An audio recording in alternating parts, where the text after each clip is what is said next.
నిలచినను యేసు చాలును యేసు చాలును.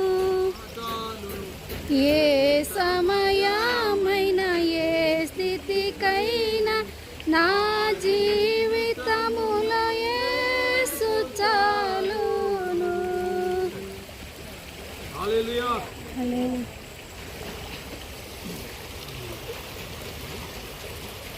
దేవుని గూర్చి తండ్రి కుమార పరిశుద్ధాత్మైన త్రియేక దేవుడు సర్వ సృష్టికర్తయని నీవు నమ్ముతున్నావా?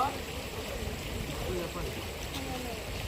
కుమారుని గూర్చి దేవుని కుమారుడైన క్రీస్తు సర్వమానవాళి రక్షణార్థమై నరవతారిగా ఈ లోకములో ప్రవచన రీతిగా జన్మించాడని దేవుని రాజ్యం సువార్తను ప్రకటించి సిలువలో మరణించి సమాధి చేయబడి పునరుద్ధానుడై తిరిగి ఆయన రానేయనాడని నువ్వు నమ్ముచున్నావా?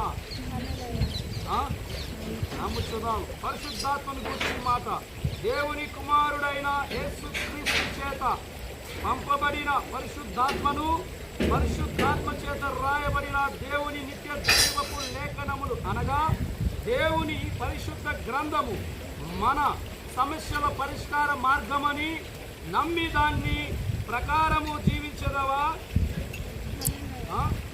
అలాగే పాపము ఒప్పుకోలు గురించి ఒక మాట.